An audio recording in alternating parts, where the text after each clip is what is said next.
Welcome to springlib. So let's assume that there exists a function from S to its power set which is surjective.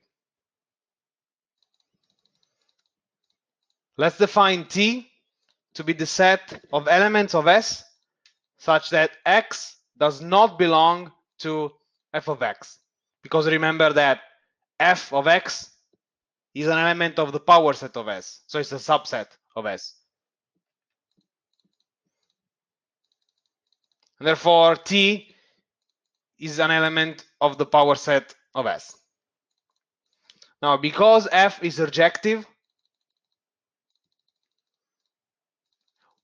there must exist, let's call little t, which belongs to S, such that big T is the image of small t. So f of t is equal to the set big T.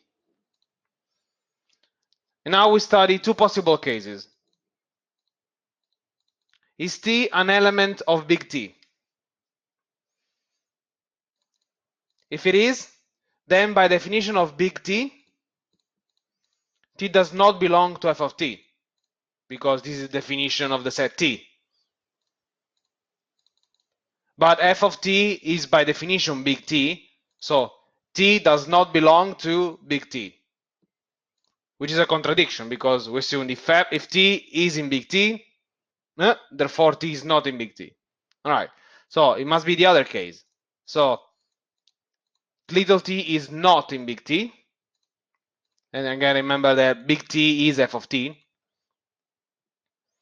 But then by definition of big T, T belongs to f of t.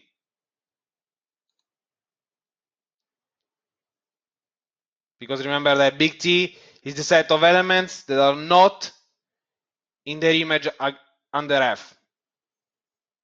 So in this case, since little t is not in big T, then it must belong to its image. But this means that T is in T. And this is again a contradiction. We started with assuming T is not in big T, and therefore T must be in T. This is a contradiction. So in both cases, we've shown a contradiction.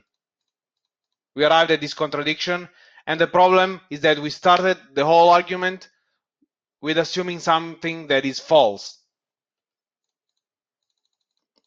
So the original assumption was false, which means that there cannot be any function from S to its power set which is surjective.